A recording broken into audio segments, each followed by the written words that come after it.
In 2025, AT&T was back in the spotlight, not for innovation, but for one of the largest data leaks ever seen.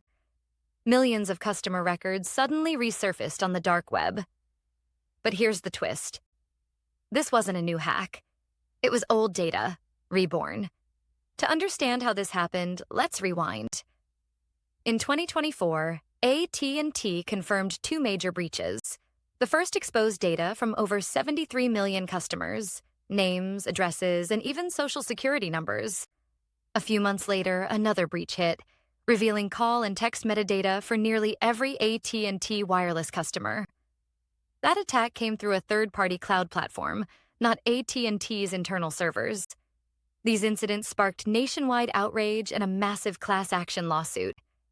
By mid-2025, AT&T agreed to pay $177 million to settle claims, one of the largest data breach settlements in telecom history. The company insisted it had fixed the issues, but then the dark web struck again. Hackers released what they claimed was a brand new batch of 86 million AT&T records, with 44 million social security numbers. Experts quickly discovered it wasn't new at all.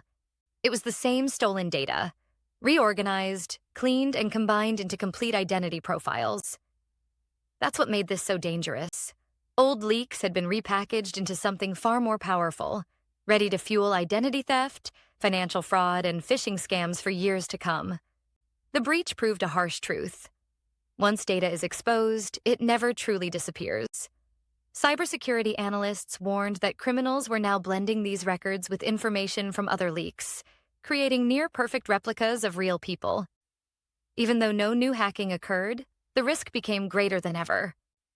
And because some of the data included call metadata, it raised concerns that personal patterns, like who people contacted or when, could be exploited for surveillance or extortion. By late 2025, AT&T maintained that its systems were secure and that the latest leak was just recycled data.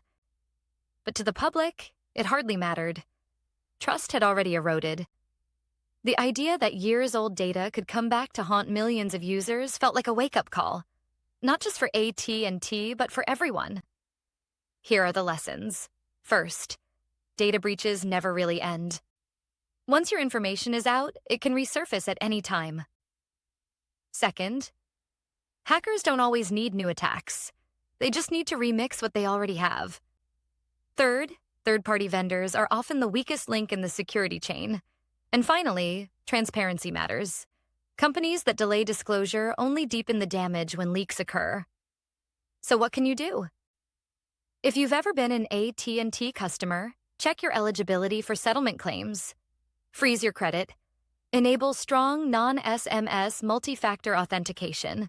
And watch for phishing emails that use your personal data to appear legitimate. The 2025 AT&T breach isn't just another corporate failure. It's a lesson about digital permanence.